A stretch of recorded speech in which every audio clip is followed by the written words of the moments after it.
tous, nous invitons à vous mettre debout, vous tenir debout. Nous allons commencer notre service.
le font pour moi. Rien n'est impossible à Dieu. Ah non, encore plus fort que cela. Rien n'est impossible à Dieu. Amen. Et justement, comme rien n'est impossible à Dieu, nous n'avons pas de raison d'avoir peur de quoi que ce soit dans la vie. Oui, parce que Dieu vit, je n'ai rien à craindre, car je sais que mes lendemains sont assurés, n'est-ce pas? Amen. Chantons ensemble ce petit chant.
Je vous invite à vous agenouiller, frères et sœurs, pour la prière.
Dieu de bonté, Dieu de miséricorde, Dieu trois fois saint.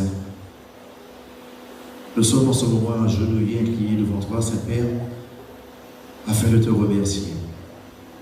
Te remercier pour tes bénédictions, te remercier pour ta protection, te remercier pour nous avoir permis de venir aujourd'hui dans ta maison afin de te louer et de te saluer. Merci du fait que nous ayons encore ici cette opportunité de pouvoir nous réunir, de pouvoir te louer, de pouvoir te prier en liberté. Nous te prions pour tous tes enfants dans le monde entier, Seigneur, qui n'ont pas cette grâce, qui n'ont pas cette chance. Nous te prions pour tous ceux qui sont dans les différents pays dans le monde, qui souffrent, qui doivent se cacher pour pouvoir observer ta parole, te prier. Nous te prions, Seigneur, pour tous tes enfants qui n'ont pas d'emploi. Veuille les aider à en trouver, les bénir, et bénir aussi ces 10 000 offrandes que nous avons apportées dans ta maison. Te demandons ton Esprit Saint, Saint-Père, afin qu'il nous inspire, qu'il nous conduise, qu'il nous guide, afin que nous puissions toujours faire ta volonté et tout faire pour te plaire. Que nous puissions comprendre, Seigneur, que la priorité ici-bas est d'abord de te suivre, de tout mettre en œuvre et de nous battre, afin que nous puissions être à tes côtés bientôt. Bénis ton Église, bénis tous tes enfants. Ce sont là les grâces que nous te demandons, au nom de Jésus, ton Fils, et pour ta gloire. Amen.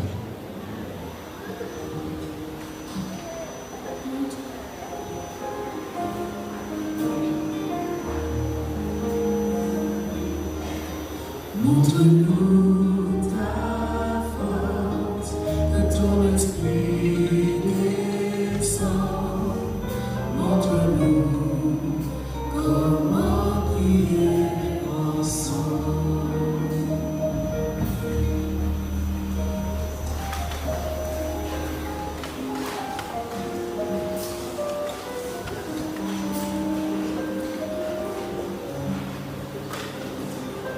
Service de fidélité.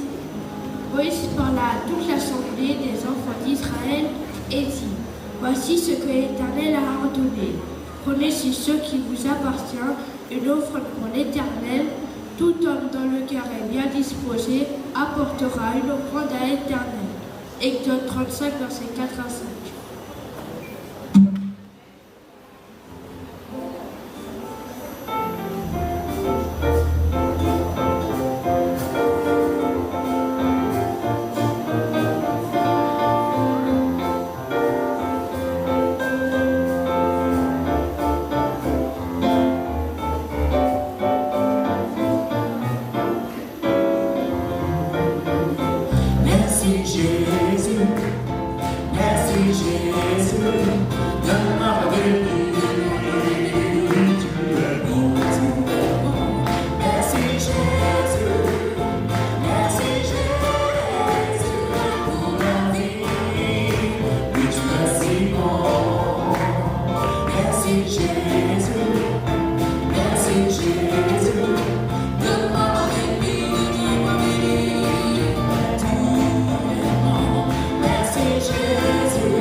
Bonjour à chacun d'entre nous.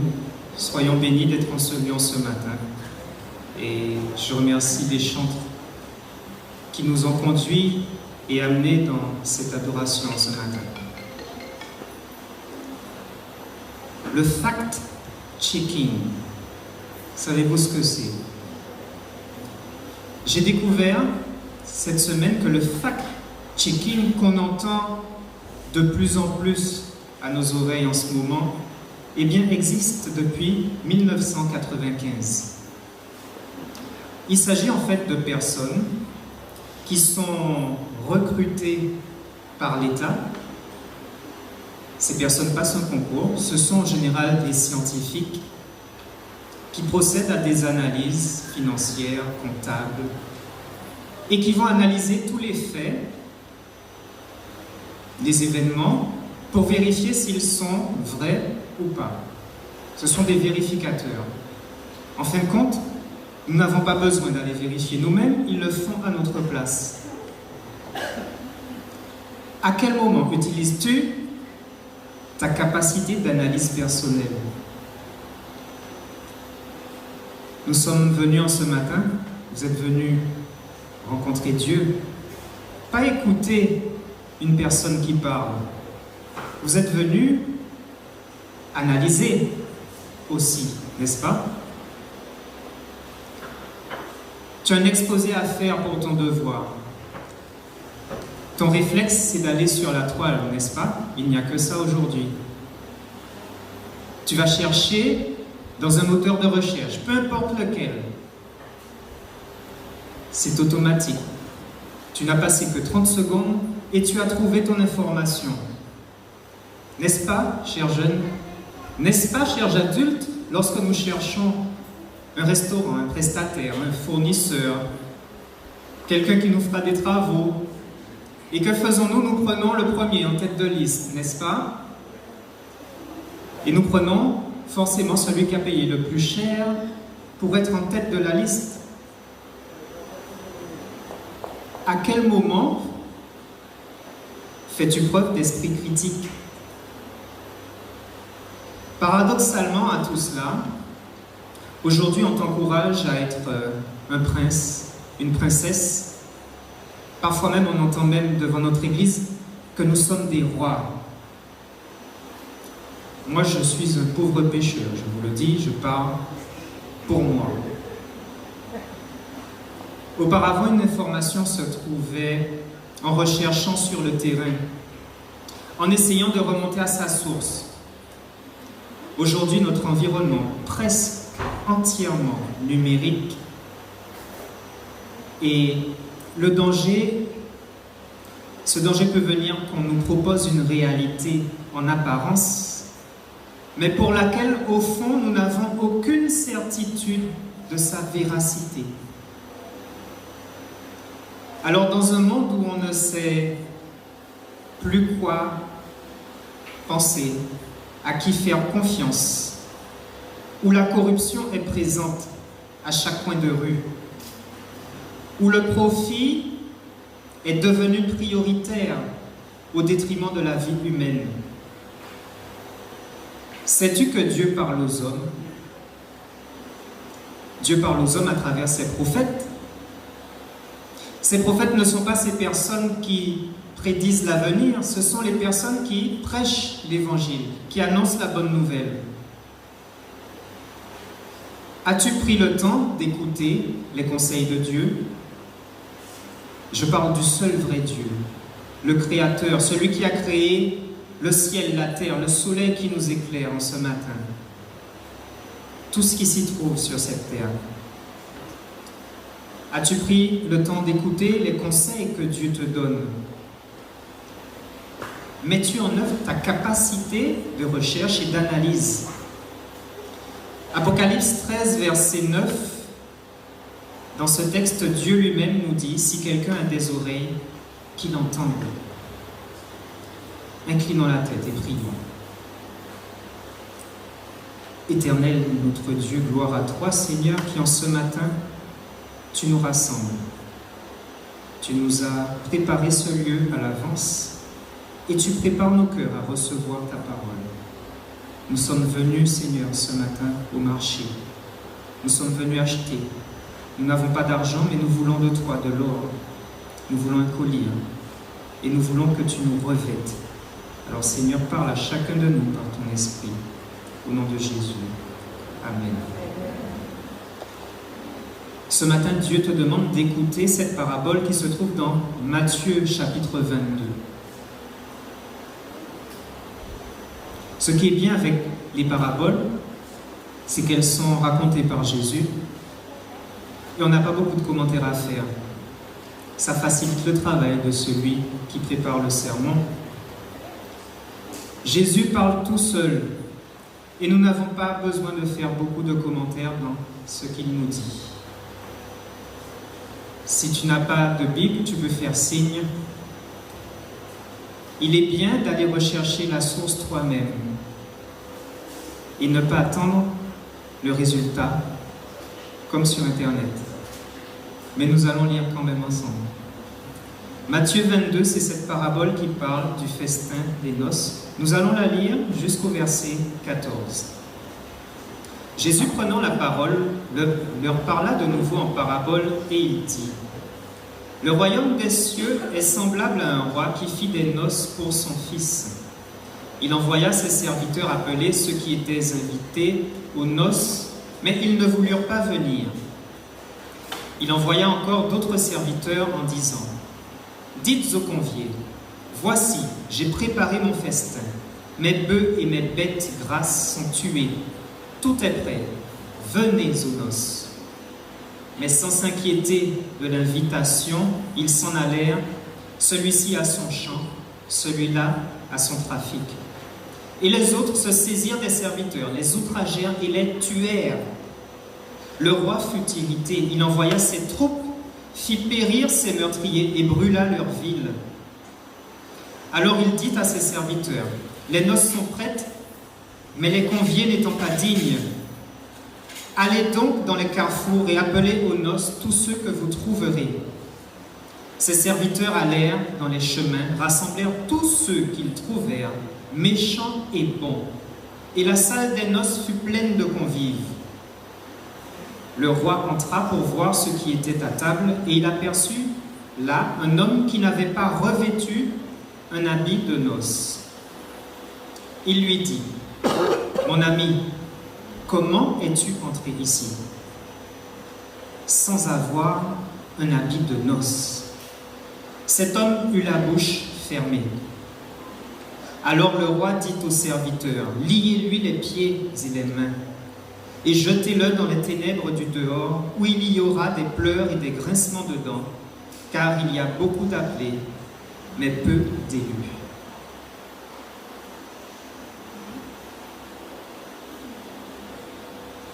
Lorsque nous lisons un texte, il est bon de vite identifier qui parle, Jésus, qui sont les protagonistes. Il est question de serviteurs, n'est-ce pas? Il est question du roi. De qui d'autre est-il question?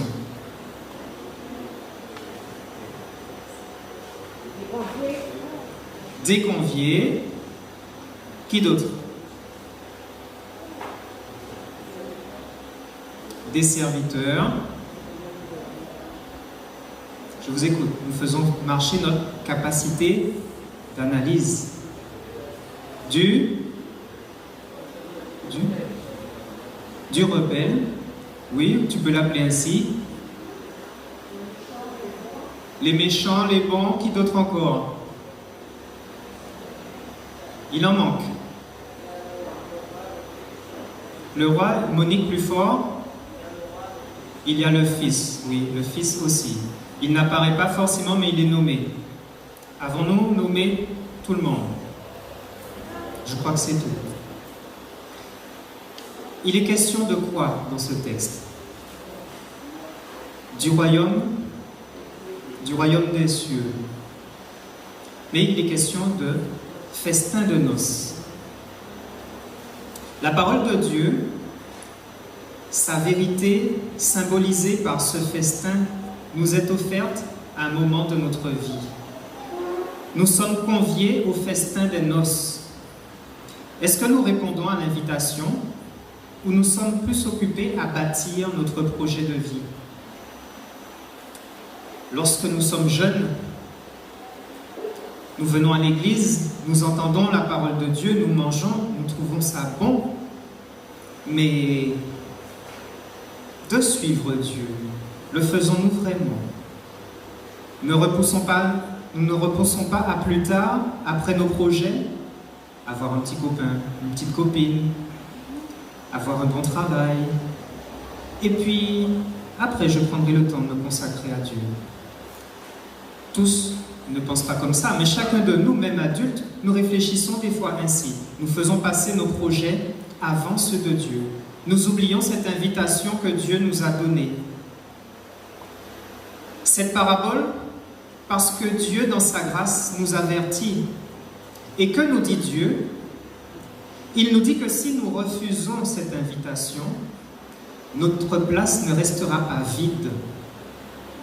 Dieu aurait pu nous laisser dans l'ignorance, pensant que nous avons le temps éternellement. Mais non, Dieu nous dit, attention, ne repousse pas mon invitation car ta place sera occupée.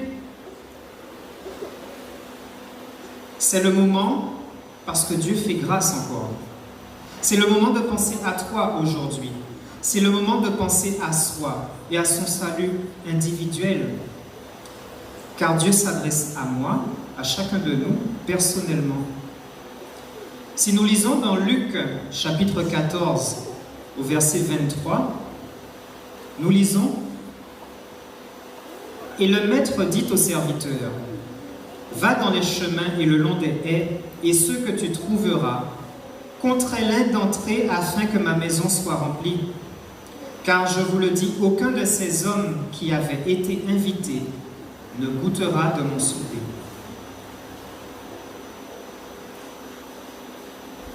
Quelle chance, n'est-ce pas, d'être averti par Dieu qui nous dit, aujourd'hui nous avons cette chance d'être invités, cette chance d'être conviés à ce festin de noces. Ésaïe 42, verset 23 nous dit, et c'est l'Éternel qui parlait déjà, l'Éternel connaît bien son peuple, et il disait déjà à l'époque, par la bouche du prophète Ésaïe, « Qui parmi vous prêtera l'oreille à ces choses? Qui voudra s'y rendre attentif et écouter à l'avenir ?» Ce texte se trouve dans Ésaïe 42, verset 23. Chacun d'entre nous, aujourd'hui, se retrouve face à cette invitation du Seigneur. As-tu identifié si tu fais partie des conviés ou des convives? Si tu penses que tu es plutôt du côté des conviés, c'est-à-dire ceux qui ont refusé,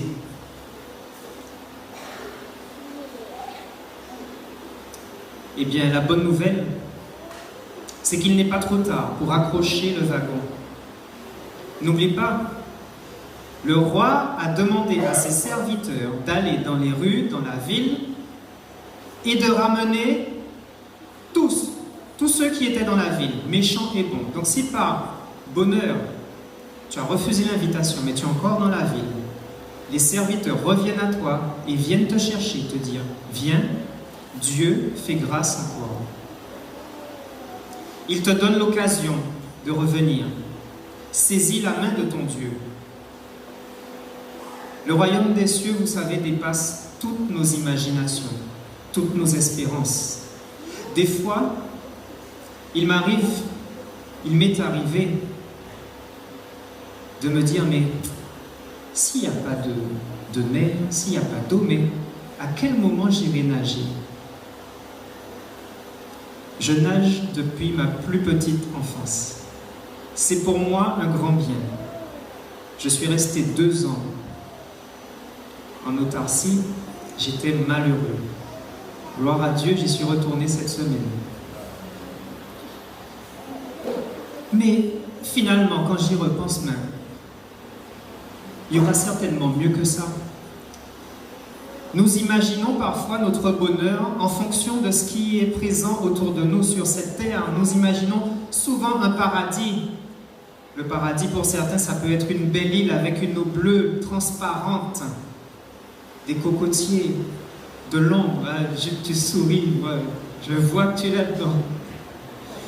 Ça peut être autre chose, ça peut être une belle maison, ça peut être un conjoint. Mais je veux vous dire que le royaume des cieux nous prépare des choses bien plus grandes qui dépassent notre imagination. À nous, aujourd'hui, de le saisir. Maintenant, si tu fais partie des convives, c'est-à-dire ceux qui ont accepté l'invitation, tu dois savoir que d'avoir accepté ne fait pas tout, n'est-ce pas? Dans Ésaïe, au chapitre 29, verset 13, Dieu disait déjà par la voix de son prophète, le Seigneur dit, « Quand ce peuple s'approche de moi, il m'honore de la bouche et des lèvres, mais son cœur est éloigné de moi. Et la crainte qu'il a de moi n'est qu'un précepte de tradition humaine. » Qu'est-ce que ça veut dire ça? Alors retournons à notre parabole, et nous sommes au verset 11 de Matthieu chapitre 22. Le roi entra pour voir ce qui était à table. Et il aperçut là un homme qui n'avait pas revêtu un habit de noces. Au verset 12, il lui dit: « Mon ami, comment es-tu entré ici sans avoir un habit de noces ?» Cet homme eut la bouche fermée. Alors le roi dit au serviteur: « Liez-lui les pieds et les mains et jetez-le dans les ténèbres du dehors, où il y aura des pleurs et des grincements de dents. »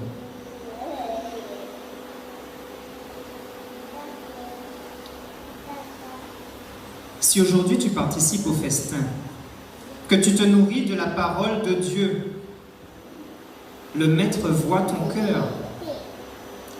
Si aux yeux des hommes aveugles, tu peux paraître vêtu, sache que tu ne trompes pas Dieu et qu'il voit ton cœur et qu'il sait si tu t'es revêtu de la justice de son Fils, Jésus-Christ. Autrement dit, frères et sœurs, nous pouvons lire, entendre, mais aujourd'hui Dieu nous appelle à autre chose, c'est-à-dire à pratiquer. Nous l'entendons souvent, peut-être parce que Dieu veut réveiller aujourd'hui son Église.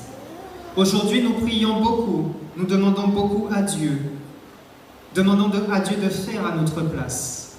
Mais lorsque nous parlons d'évangélisation, effectivement, si nous ne prenons pas nos pieds, si nous ne prenons pas notre courage, Marc, et si nous ne demandons pas à Dieu son esprit, où irons-nous chercher ces hommes et ces femmes qui ont soif de Dieu?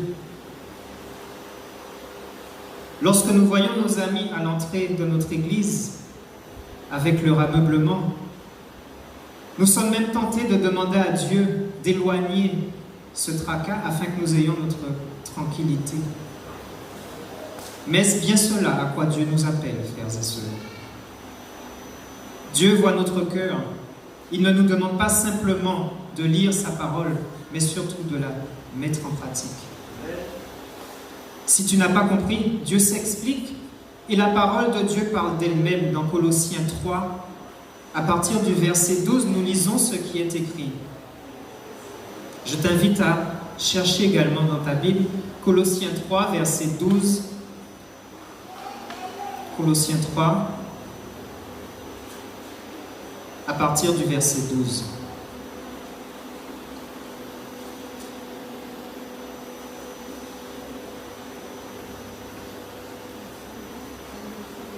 Et nous lirons jusqu'au verset 17.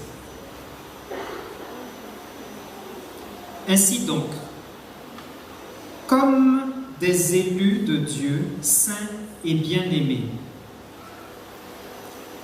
Paul s'adresse à ceux qui se disent élus de Dieu. Et bien donc, si nous sommes élus de Dieu, alors comme des élus de Dieu, saints et bien-aimés, revêtez-vous des sentiments de compassion, de bonté, d'humilité, de douceur, de patience. Supportez-vous les uns les autres, et si l'un a sujet de se plaindre de l'autre, pardonnez-vous réciproquement. De même que Christ vous a pardonné, pardonnez-vous aussi. Mais par-dessus toutes ces choses, revêtez-vous de l'amour qui est le lien de la perfection. Et que la paix de Christ à laquelle vous avez été appelés pour former un seul corps règne dans vos cœurs et soyez reconnaissants. C'est pas fini. Verset 16. Que la parole de Christ demeure en vous dans toute sa richesse. Instruisez-vous et exhortez-vous les uns les autres en toute sagesse, par des psaumes, par des hymnes, par des cantiques spirituels, chantant à Dieu dans vos cœurs en vertu de la grâce. Et pour finir, quoi que vous fassiez, quoi que nous fassions, en parole ou en œuvre, faisons tout au nom du Seigneur, en rendant par lui des grâces, des actions de grâce à Dieu le Père. Amen. Lorsque Paul exhorte ses frères et sœurs, il y va avec une grosse louche, n'est-ce pas? À la fin de ce marathon, nous avons envie de penser, Paul nous demande un peu beaucoup, n'est-ce pas? Et pourtant,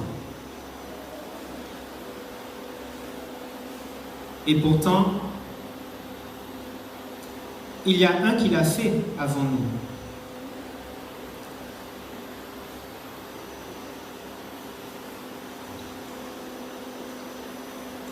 Aujourd'hui, une fois de plus, la parole de Dieu nous exhorte. Mais qu'en faisons-nous? Tu entends parler de Dieu. Tu entends parler de son Fils Jésus-Christ. L'apôtre Paul t'exhorte. En fait, Dieu lui-même m'exhorte et nous exhorte en ce matin. Tu te sens bien parce qu'il se passe quelque chose au fond de toi. La parole de Dieu est puissante, tranchante, séparant moi les jointures. Donc elle agit par l'Esprit de Dieu en chacun de nous. Ton Créateur te parle et il me parle. Alors qu'attendons-nous pour nous rapprocher de lui? Ne laissons pas les hommes nous parler de notre Dieu. Je veux dire, connais-le toi-même, ton Dieu. Dieu veut que tu le connaisses par toi-même. Dieu veut demeurer en toi, il veut demeurer en moi. Il veut demeurer en nous car nous sommes le corps, mais nous avons notre part à faire. Jean 14, verset 23 nous dit, Jésus lui répondit, « Si quelqu'un m'aime, il gardera ma parole, et mon Père l'aimera. Nous viendrons à lui et nous ferons notre demeure chez lui. »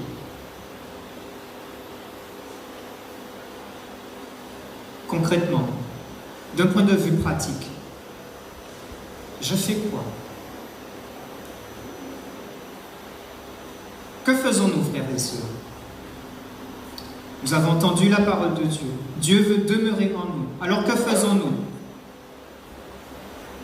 Nous attendons le résultat de la toile?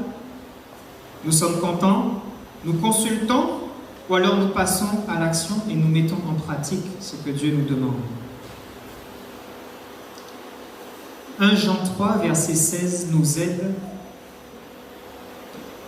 à avancer dans notre démarche. Vous connaissez 1 Jean 3, verset 16, n'est-ce pas? Connaissez-vous 1 Jean 3, verset 16? Ils se ressemblent un peu. Alors, le premier disait, Dieu a tant aimé le monde qu'il a donné son Fils, le fameux Fils dont il est question dans la parabole, afin que quiconque croit en lui ne périsse point, mais qu'il ait la vie éternelle. Alors 1 Jean 3, verset 16 nous dit ce qui est affiché. Nous avons connu l'amour en ce qu'il a donné sa vie pour nous. Nous aussi, nous devons donner notre vie pour les frères. Nous devons donner notre vie pour les frères. Sommes-nous prêts à donner notre vie pour nos frères, pour nos sœurs? As-tu déjà médité, as-tu déjà réfléchi sur la souffrance, sur le mépris, sur l'isolement, sur le rejet de ses amis et la séparation d'avec son père? Qui a vécu tout cela? Jésus-Christ a vécu cela. As-tu déjà pleuré au pied de la croix de Jésus en prenant conscience de l'amour de ton Sauveur pour chaque homme, pour toi, pour moi? Comment pouvons-nous donner notre vie pour nos frères si nous n'avons pas conscience de ce que Jésus a fait pour chacun de nous? Je crois que c'est une expérience à vivre, chacun, personnellement, de pleurer, de nous imprégner de ce que Jésus a vécu, de ce qu'il a souffert par amour pour chacun de nous. Si vous voulez vous aider dans cette démarche, je vous invite à lire le psaume 22. Si notre vie nous fait souffrir, nous savons que notre Sauveur a au moins connu les mêmes souffrances, au moins, qu'il est capable de nous comprendre. Nous avons donc en lui un avocat qui nous défend, mais aussi un exemple qui nous fortifie si nous lui faisons confiance, en lui remettant nos fardeaux. Donner sa vie pour ses frères, comprends que tu as aussi donné ta vie à Jésus. Car quand tu es baptisé au nom du Père et du Fils et du Saint-Esprit, selon la promesse, tu recevras une puissance, le Saint-Esprit, et tu seras témoin jusqu'aux extrémités de la terre pour la gloire de Dieu. Si cette parole que tu entends ce matin t'interpelle, ne reste pas au stade de l'écoute. Ne te contente pas de recevoir juste une information, quand bien même elle soit une vérité venant de ton Créateur. Le monde dans lequel nous vivons veut nous conditionner, nous prédisposer à accepter les informations qu'on veut nous inculquer. Aujourd'hui, ce n'est pas moi qui parle devant vous, mais Dieu qui, à travers sa parole, nous veut nous réveiller et nous dire, voici, fais marcher ta capacité d'analyse. Viens à moi. Demandons à Dieu qu'il soit notre conseiller. Demandons-lui l'intelligence. Lève-toi.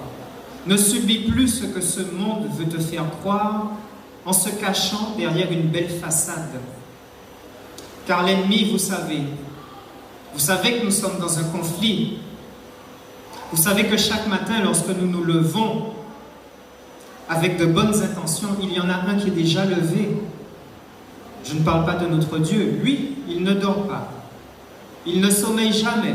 Même dans notre sommeil, il nous protège. Mais l'autre aussi nous devance.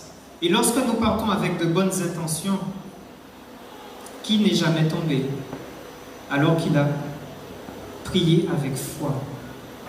Mais gloire à Dieu. Parce que nous tombons, mais Jésus nous donne la force de nous relever et de comprendre là où était le piège et de ne plus y retourner. Oui, l'ennemi est maître dans l'art de la contrefaçon. Il se cache derrière une belle façade qu'on veut te présenter, qu'on veut te faire accepter si tu n'as pas cette capacité d'analyse et de jugement. Il se cache derrière une autorité belle et rassurante. N'oublie pas, mon ami, demain il sera question d'adoration. Apocalypse 13, verset 8 nous dit, et je t'invite à chercher. Nous arrivons bientôt à la fin de ce message. Et ce texte, qui est une révélation de Jésus lui-même, qui le donne à nous, nous informe ce qu'il va se passer, un peu de façon symbolique. Mais si nous passons du temps dans l'étude et la lecture de la Bible, nous comprendrons ce qu'il veut nous dire. Dans Apocalypse 13, verset 8, il est écrit « Et tous les habitants de la terre l'adoreront. » Adoreront qui? Il est question du dragon et de la bête. Ceux dont le nom n'a pas été écrit dès la fondation du monde dans le livre de vie de l'agneau qui a été immolé. Encore une fois, Jésus nous dit, si quelqu'un a des oreilles, qu'il entende. Tous les habitants de la terre adoreront le diable et l'image qu'il donnera à la bête. Si vous n'adorez pas le diable directement, mais que vous adorez la bête ou son image, vous avez compris, vous adorez le diable. Eh bien, ces personnes, ceux dont le nom n'a pas été inscrit dans le livre de vie, comment inscrire son nom dans le livre de vie? Eh bien, donne ta vie à Jésus. Accepte d'être baptisé au nom du Père, du Fils et du Saint-Esprit. Tu recevras une puissance. Tu marcheras avec Jésus chaque jour de ta vie et tu es sûr d'avoir ton nom écrit dans ce livre et d'avoir la victoire sur le mal et sur le malin. Dieu nous appelle et il nous parle. Il nous demande de prendre position et de marcher avec lui chaque jour. Chaque jour, il nous assure de la victoire si nous nous abandonnons. Je dis bien si nous nous abandonnons à lui. Et c'est là le dernier verset de notre message dans Jean 16, verset 33. Je vous ai dit ces choses afin que vous ayez la paix en moi. Vous aurez des tribulations dans le monde, mais prenez courage, j'ai vaincu le monde.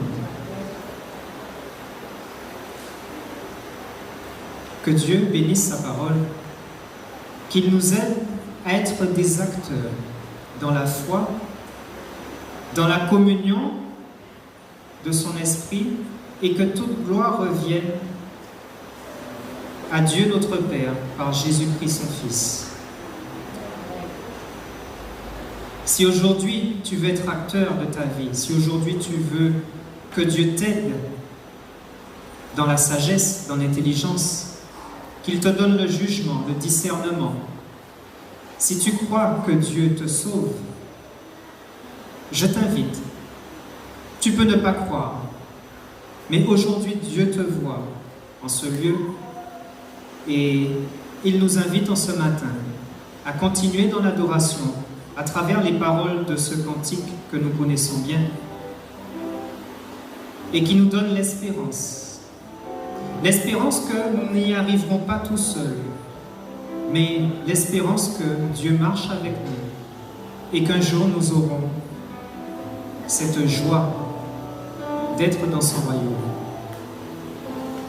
Je vous invite à vous lever et nous entonnerons les paroles du cantique 392.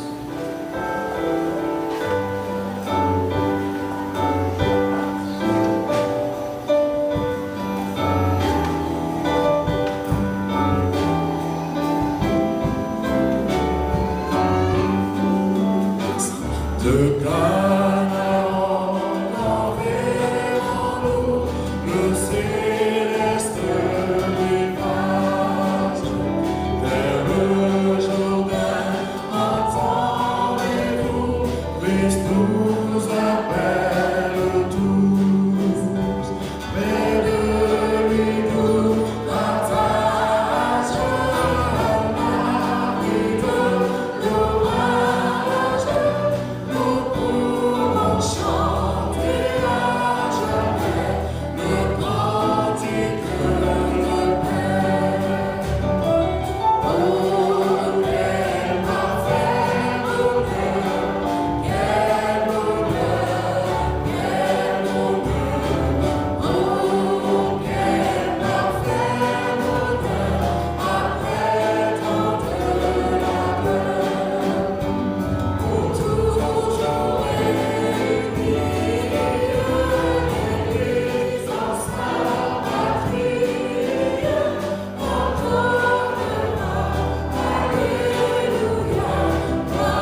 Éternel Dieu, oui, tu es digne, et toi seul es digne de recevoir la gloire, l'honneur et la louange au siècle des siècles. Seigneur, nous te remercions. Tu es le Dieu vivant. Tu es le Dieu créateur. Tu es le Dieu miséricordieux et le Dieu d'amour qui en ce matin nous parle encore. Tu nous dis de sortir de notre retranchement. Tu nous appelles et tu nous convies à ton festin. Aide-nous, Seigneur, à faire fi de ce monde, à faire fi de ce qui nous entoure et à penser à notre salut. Tu nous envoies, Seigneur, tu nous envoies porter la bonne nouvelle. Tu nous envoies proclamer combien tu nous aimes, combien est grand ton amour. Alors que ton esprit nous guide, qu'il soit avec chacun d'entre nous et que ton nom seul soit glorifié. Au nom de Jésus.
Approche de lui, tout changera de dedans.